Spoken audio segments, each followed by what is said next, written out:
12절부터 38절까지는 세계 내 존재라는 개념이 다뤄지는데요. 이 세계 내 존재를 다루는 부분은 존재와 시간 제1부 제1편에서 대부분을 차지하고 있는 굉장히 중요한 부분인데, 일단 이 내용이 지금까지 어떻게 전개됐는지를 간단하게 좀 요약을 해보면, 하이데거는 그러니까 존재가 우리에게 다양한 방식으로 주어질 수 있다는 사실을 강조하고, 이 다양한 방식으로 주어질 수 있는 존재를 우리가 지금까지 망각해 왔기 때문에 존재의 물음을 다시 던져서 우리가 존재가 얼마나 풍요롭고 경이로운지를 회복해야 된다고 주장을 하거든요. 근데 그러려면 존재의 물음을 어디서부터 시작을 해야 될까 고민을 하다 보니까, 우리가 실존하는 존재이더라. 우리의 존재 방식이 실존이더라. 그래서 우리가 우리 자신의 존재를 매 순간 결정하고 선택할 때마다 우리는 우리 자신의 존재뿐만 아니라 다른 모든 우리를 둘러싼 존재자들의 존재까지도 함께 결정하고 선택하더라. 그래서 그 결정 속에서 매 순간 존재하는 것들이 우리에게 이러저러한 방식으로 다양하게 주어지더라라는 게 이제 하이데거가 주목했던 내용이고, 요것 때문에 이제 우리 자신의 존재, 바로 현 존재에 대한 그 탐구로부터 존재 물음이 시작되게 되는 거고, 그래서 하이데거가 현 존재를 존재 물음에서 존재적, 존재론적 우위에 있다라고 지적을 하는 거거든요. 그러면 이제 이 현 존재라는 존재가 어떤 존재인가, 현 존재는 도대체 어떤 방식으로 살아가고 있는가라는 걸 논의하게 되는데, 그러면서 등장하게 되는 게 이 세계의 존재라는 개념이거든요. 근데 이 세계의 존재라는 개념은 그 실존처럼 현 존재가 존재하는 하나의 방식인데, 더 구체적으로 말하자면은 실존이라는 존재 방식을 보다 세밀하게, 보다 더 자세하게 다루기 위해서 도입되는 개념이고, 실존이라는 존재 방식을 설명하기 위해서 도입되는 개념이다라고 이해를 하시면 되는데, 일단 이 모든 내용의 결론부터 먼저 이해하기 쉽게 딱 정리를 하자면은, 하이데거가 말하는 세계라는 거는 우리가 일반적으로 수리 물리학에서 세계를 떠올릴 때 X축, Y축, Z축으로 해서 뭐 1차원, 2차원, 3차원 뭐 이런 개념을 가지고 세계를 떠올릴 때의 그 과학적인 세계는 아니고요. 이 여기서 말하는 세계는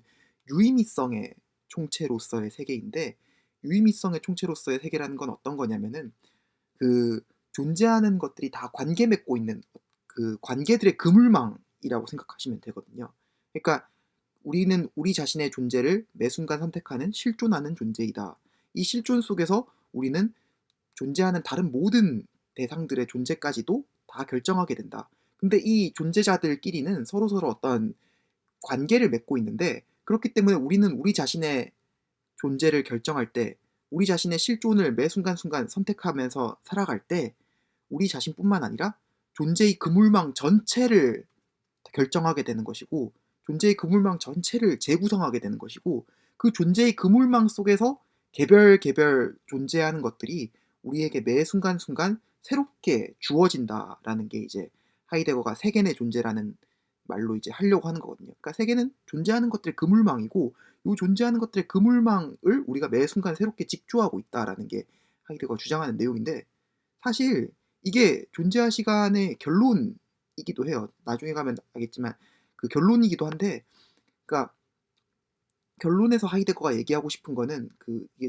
앞에서도 얘기했지만, 이게 이 책 전체의 제목이 존재와 시간이기 때문에 우리가 본래적인 시간인 순간 아우겐블리크 속에서 순간순간 속에서 세계를 끊임없이 직조한다는 것이고, 그 직조된 세계 속에서 모든 존재하는 것들의 의미가 우리에게 매 순간 새롭게 주어진다는 내용이 것인데, 요 결론에 도달을 하기 위해서 그 존재하는 것들의 그물망이라는 것이 어떻게 구성되어 있는지, 그리고 존재하는 것들의 그물망 속에서 우리가 어떻게 그 대상들하고 관계를 맺고 있는지를 하이데거가 먼저 소개를 하면서 이 결론으로 나아가려고, 마지막 결론으로 우리가 순간순간 그 그물망 전체를 직조하고 있다는 결론으로 나아가려고 하는 거거든요.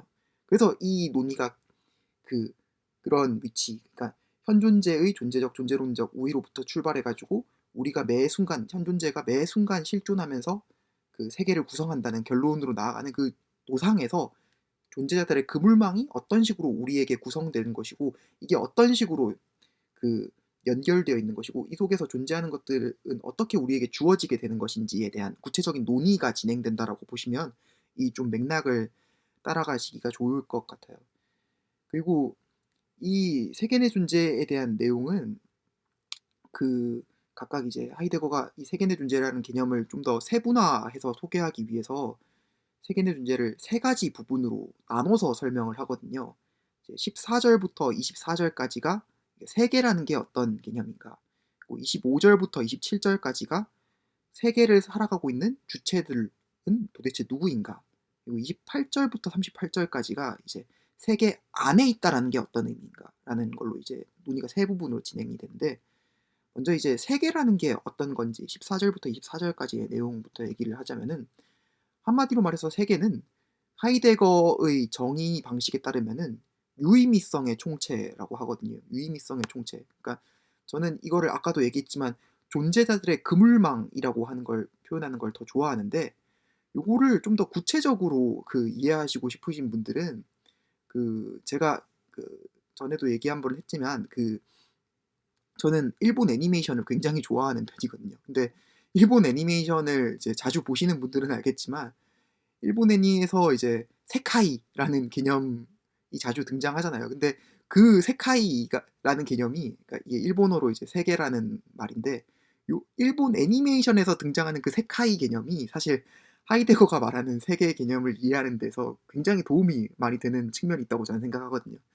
그러니까 예를 들어서 어떤 게 있냐면은 제가 제일 좋아하는, 제가 진짜 인생 애니로 생각하는 작품 중에 코드 기어스라는 유명한 2000년대를 지배했던 애니가 있거든요. 근데 그 애니가 약간 좀 격가지로 새는 얘기긴 하지만 어떤 내용이냐면은 그 주인공이 루루슈라는 주인공이 있는데, 이 친구가 제국의 왕자인데 제국에서 버림받은 왕자예요. 근데 버림받은 왕자인데 자기 아버지가 지배하고 있는 그 제국을 혐오해서 이 제국을 무너뜨리기 위해서 이게 싸워나가는 이야기고, 마지막에는 실제로 그 제국을 무너뜨리는데 성공하는 그런 이야기인데, 이게 좀 스포일러가 되지만 이 애니의 제일 마지막으로 가면은, TV판 애니의 제일 마지막으로 가면은 루루슈가 결국엔 죽거든요. 근데 죽으면서 하는 진짜 애니메이션 역사에 길이 남을 유명한 대사가 있어요. 어떤 거냐면 올해와 세카이오 코아시 세카이오 츠쿠루 이런 대사가 있는데, 요게 이제 어떤 얘기냐면 하면 이제 나는 세계를 부수고 세계를 창조한다라는 요 대사인데, 근데 이걸 왜 제가 얘기를 하냐면은 여기서 루루슈가 이제 자기가 세계를 부수고 세계를 창조한다라고 했을 때, 이때 세계를 부순다고 하는 게 무슨 뭐 물리학적으로 구성되어 있는 시공간으로서의 세계를 부순다는 내용이 아니잖아요. 물리학적으로 구성된 그런 세계를 부순다는 내용이 아니라 자기 아버지가 만들었던, 자기를 둘러싸고 있는 어떤 제국의 질서, 제국의 이데올로기들, 그 억압적인 체제들을 부수고 자기가 사랑하는 사람들이 살아갈 수 있는 새로운 세상, 자기의 친구들이 살아갈 수 있는 새로운 어떤 질서, 이런 것들을 만든다는 내용이잖아요. 그러니까 요런 식의 사고방식이 하이데거가 결국엔 존재와 시간에서 세계라는 개념으로 하려고 하는 주장이거든요. 우리를 둘러싸고 있는 어떤 유의미성의 총체로서의 세계라는 게 있다. 근데 이거는 그냥 어떤 수리물리학적인 시공간이 아니라 존재하는 것들의 의미 그물망이고, 요 존재하는 것들의 의미 그물망이라는 것이 우리가 매 순간순간 어떤 방식으로 실존하는지에 따라서 다르게 이제 구성될 수가 있다. 요게 이제 하이데거가 세계의 개념으로 주장을 하는 내용이고요. 그리고 요거를 이제 구체적으로 하이데거식으로 이제 논의를 진행시키자면은 몇 가지 중요한 개념들이 등장을 하는데, 일단 여기 제가 적어 놓은 거는 이제 손안의 존재랑 눈앞의 존재라는 개념이거든요. 이제 이게 독일어로는 쭈안덴자인하고 포안덴자인인데, 요게 이제 이기상 선생님이 좀 의역을 하셔가지고 손안의 존재, 눈앞의 존재라고 하셨는데, 독일어를 직역을 하게 되면 쭈한덴자인은 이제 쭈가 이제 무엇을 향해라는 뜻이거든요. 그래서 쭈한덴자인이라고 하면 손을 향한 존재라고 하는 게 사실은 이제 직역투의 번역엔 더 가깝고, 눈앞의 존재라고 된 거는 포가 이제 무엇 앞이란 뜻인데 한대는 이제 손이란 의미거든요. 그래서 손 앞에 있는 존재, 그러니까 손을 향해 있는 존재, 손 앞에 있는 존재가 원래는 직역의 의미거든요. 근데 저는 개인적으로 손 안의 존재, 눈 앞의 존재라고 하는 것도 나쁘지 않다고 생각해요, 의역으로는. 근데 어쨌든 간에 하이데거가 요거를 통해서 강조하고자 하는 내용은 뭐냐면은, 이 세계라는 개념에 앞서서 요거를 소개하는 이유는 뭐냐면은, 존재하는 것들은 기본적으로 우리의 손 안에 주어지는, 우리의 손을 향해 있는, 그러니까 요게 어떤 뜻이냐면 우리와 관계 맺고 있으면서 우리에게 의미 있는 것으로 주어지는 대상들이다라는 게 하이데거가 주장하는 내용이거든요. 근데 요 의미 있는 것으로서 원래 대상이라는 건 우리에게 원초적으로는 그런 방식으로 의미 있는 것, 또 우리와 관계 맺는 것으로서 주어지는데, 우리가 이런 대상들을 이론화하고 추상화하고 객관화할 때에야, 그때서야 대상이 마치 그 자연과학의 그 실험실에서 다루어지는 그런 대상들처럼 우리와 관계없는, 마치 객관적이고 추상적이고 어떤 우리 앞에 그냥 동떨어져서 우리와 무관하게, 우리가 존재하지 않아도 대상만 동떨어져서 혼자 존재할 수 있는 그런 것처럼 이제 상정된다는 게 하이데거가 먼저 이제 이 논의를 진행시키기 위해서 처음 얘기하는 거거든요. 그러니까 대상이라는 건 항상 우리의 손 안에, 손을 향해서 주어지는, 우리와 관계 맺고 있는 것들인데, 요 관계라는 것이 망각되고 요 관계라는 것이 추상화되고 이론화될 때야 비로소 그때서야 이제 우리가 과학적으로 다루는 그런 우리와 무관하게 존재하고 우리가 사라진다고 해도 대상만 덩그러니 남아있는 그런 사물 자체로서의 어떤 대상들이라는 것이 상정될 수 있다라는 게, 그러니까 요런 대상들은 사실 사물 자체로서의 대상들, 과학적인 대상들, 이론화된 대상들은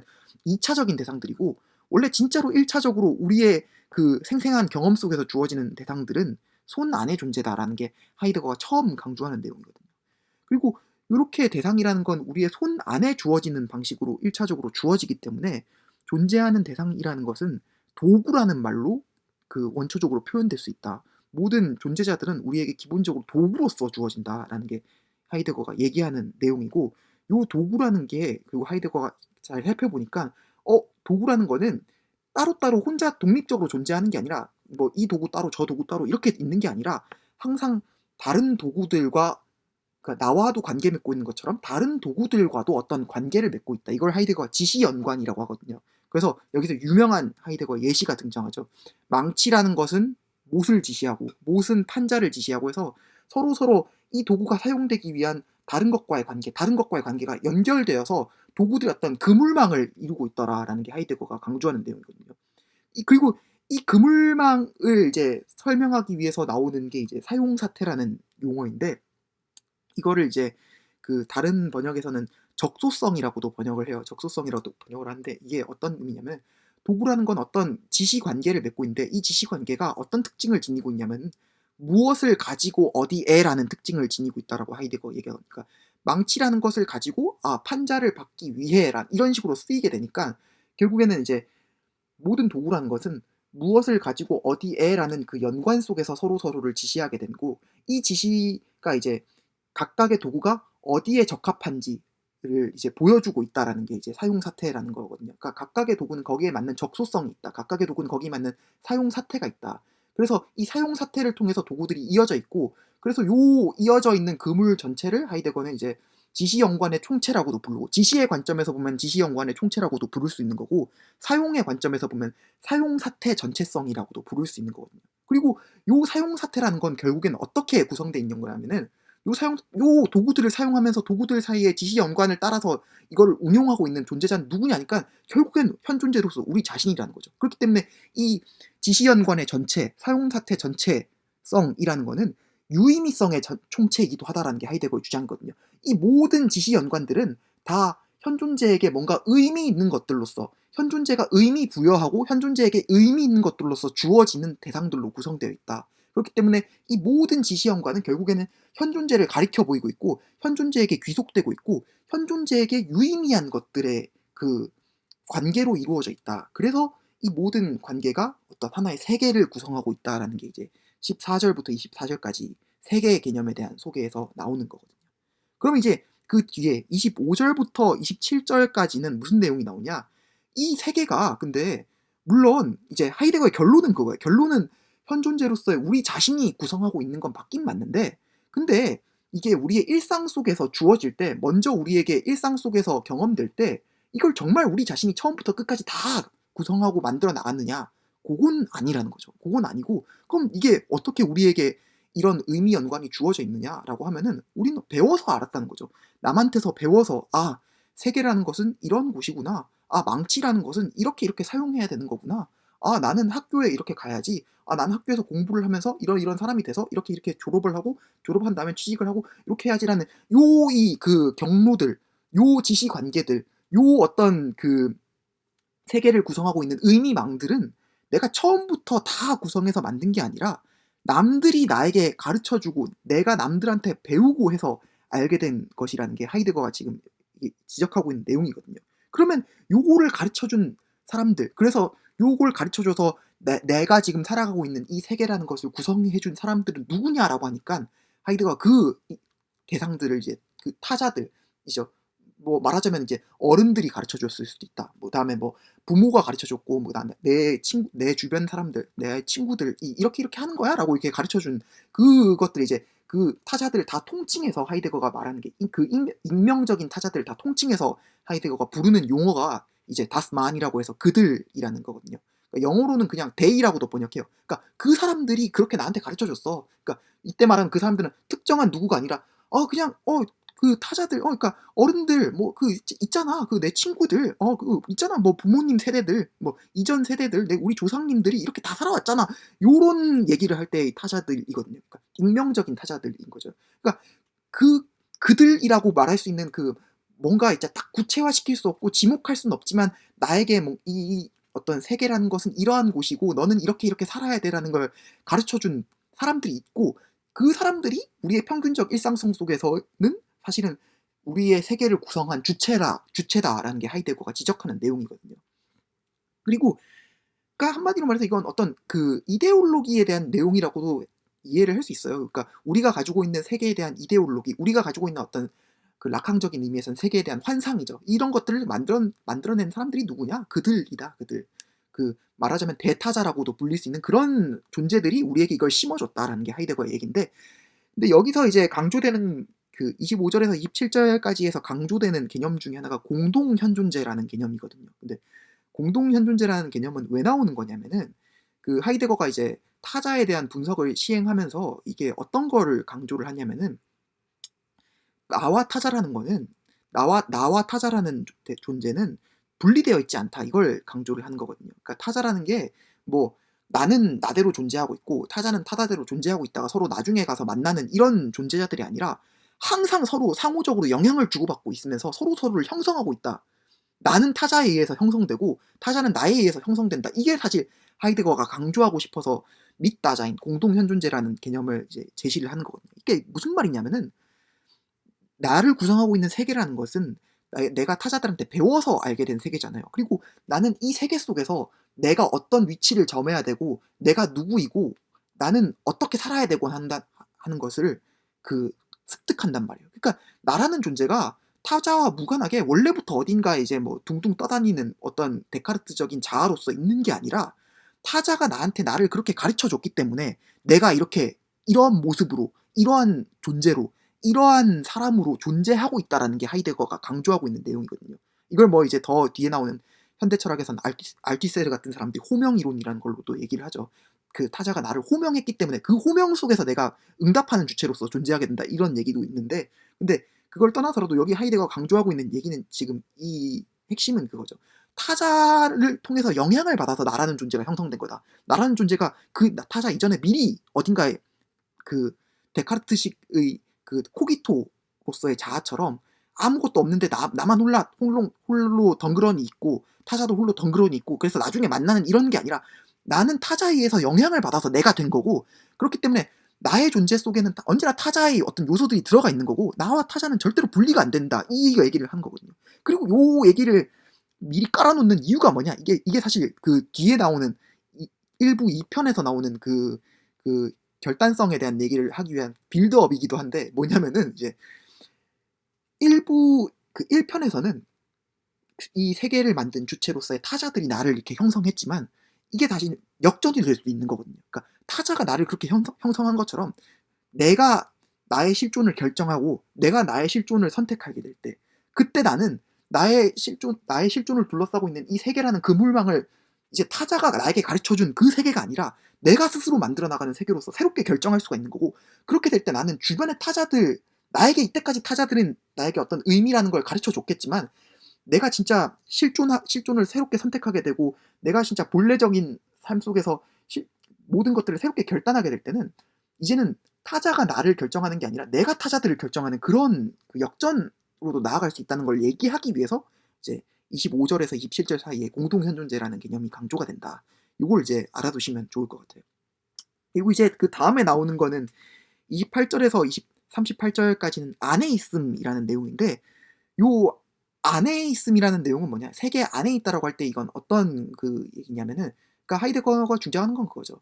이 세계라는 거는 어떤 의미들의 그물망이고, 요 의미들의 그물망은 타자가 나에게 가르쳐 준 방식으로 형성이 되어 있는 건데, 요 세계 안에서 내가 대상의 의미들의 그물망을 인식하는 작업이 결코 무슨 그 무균 상태의 실험실에서 내가 대상들을 이렇게 파악하는 것처럼 그렇게 완전히 가치 중립적이고 완전히 순수하게 객관적인 방식으로 나는 이 의미 그물망을 바라보고 있지 않다는 거거든요. 그러니까 존재하는 모든 것들은 나와의 관계 속에서 주어지고 있는데, 나와의 관계 속에서 이 대상들이 존재하는 것들이 주어지고 나와의 관계 속에서 이 의미들이 나에게 주어질 때 요것들은 다 특정한 방식으로 해석되어 있고 특정한 관점에서 특정한 관점 속에서 파악되고 있고 특정한 우리의 어떤 그 맥락 속에 들어와 있다. 이게 이제 하이데거가 안에 있음이라는 얘기로 강조하고 있는 내용이거든요. 그러니까 안에 있음이라는 말을 제일 쉽게 번역을 하자면은 뭐냐면은 우린 항상 어떤 맥락 속에 있고 우린 항상 이제 뒤에 나오는 가다머,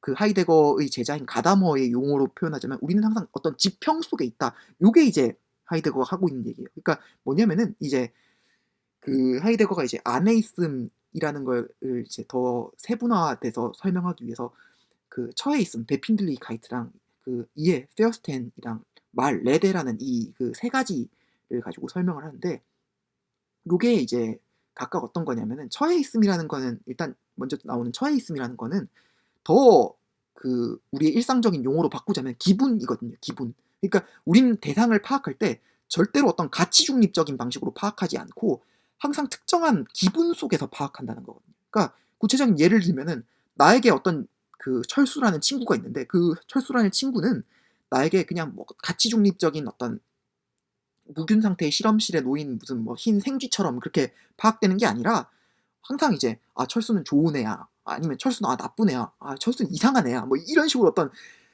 '철수는 불쌍한 애야.' 뭐 이런 식으로 특정한 해석되어 있는 기분의 관점에서 파악된다는 거거든요. 그러니까 대상이라는 게 나에게 주어질 때 항상 그런 식으로 나의 관점 속에서 나의 어떤 기분 속에서 어떤 방식으로든지 나에게 어떤 편향되어 있는 방식으로, 이때 말하는 편향이라는 건 반드시 부정적인 의미는 아닌 거죠. 항상 특정한 관점 속에서 특정한 기분 속에서 이제 1차적으로 주어진다라는 게 하이데거가 강조하는 내용인 거고, 요 기분이라는 게 또 담고 있는 게 어떤 거냐면은 페어스텐을 담고 있다는 건데, 이해를 담고 있다는 건데, 그 기분이라는 거는 단순히 그냥 그 감정적인 요소일 뿐만이 아니라 내가 대상을 특정한 기분 속에서 파악하고 있다는 거는 대상을 특정한 그 관점에서 해석하고 있고 특정한 방식으로 바라보고 있다라는 것까지도 함의하고 있다는 거거든요. 그러니까 내가 특정한 기분 속에 있다는 것은 항상 이 어떤 나의 그 시야, 나의 시선을 전제로 한 해석과 이해가 전제되어 있는 것이고, 나는 그래서 대상을 중립적으로 바라보고 있는 것이 아니라 어떤 해석 속에서 바라보고 있다. 그렇기 때문에 대상이라는 것이 나에게 언제나 똑같이 주어지지 않고, 그리고 모든 사람에게 결코 똑같이 주어지지 않고 항상 각자의 관점과 각자의 해석과 각자의 이해 속에서 주어지고 있다. 이게 하이데거가 주장하고 있는 내용인 거고, 그리고 마지막에 나오는 이 말이라는 거는 이 이해라는 게 결국에는 언어적인 요소를 언제나 포함하고 있고 비언어적인 그냥 단순 막연한 그런 이해라는 건 존재하지 않고 언제나 언어화된 방식으로 우리는 뭔가를 이해하고 있다라는 게 하이데거가 얘기하고 있는 주장이거든요. 그러니까 그러니까 어떤 처해 있음, 이해, 말이라는 게 사실은 이제 따로따로 분리되어, 그러니까 하이데거가 각자 요소로 설명을 하고 있긴 하지만 이게 따로따로 분리되어 있는 게 아니라 항상 한꺼번에 일어나는 일이거든요. 한꺼번에. 내가 대상을 바라볼 때 나는 항상 대상을 특정한 기분 속에서, 처해 있음 속에서 파악하는 동시에 그 처해 있음은 그 대상에 대한 내가 이해를 가지고 있다는 걸 의미하기도 하고, 이 이해라는 것은 언제나 그 대상을 나의 방식으로, 언어적인 방식으로 구성해서, 아 얘는 이상하네, 얘는 착하네, 얘는 불쌍하네, 얘는 좋으네, 나쁘네, 뭐 이런 식으로 어 특정한 언어 속에서, 언어화된 관점 속에서 파악하고 있다라는 것까지도 함의하고 있기 때문에, 하이데거가 이 처해 있음, 이해, 말이라는 게 결코 그 요소요소로 우리가 분리시켜서 개념화해서 설명할 수 있긴 하지만 항상 동시에 일어난다, 항상 같이 간다라는 뜻에서 동근원적이다라고도 표현하는 거거든요. 그래서 안에 있음을 구성하고 있는 이 세 가지 요소는 동근원적으로 일어난다. 그렇게 하면 이제 이 세계의 존재라는 게 이제 하나의 큰 틀에서 이제 조합이 돼서 설명이 될 수 있는 건데, 다시 이제 정리하자면 이렇게 되는 거죠. 우리는 항상 특정한 의미화된 그 존재자들의 그물망 속에서 살아가고 있다. 근데 이 존재자들의 그물망이라는 것은 결국 우리 자신이 처음부터 다 만들어낸 것이 아니라 남에게 배워서, 익명적 타자들을 통해서 가르침을 받아서 그 사람들이 하는 말에 따라서 구성되어 있는 어떤 이데올로기적인 그런 세계이다. 그리고 이 이데올로기적인 세계 속에서 우리가 대상을 파악하는 방식은 항상 어떤 맥락 속에서, 맥락을 바탕으로 해서 우리의 관점에서 대상을 특정한 방식으로 해석하는 방식으로, 특정한 방식으로 이해하는 방식으로 그렇게 파악하고 있다.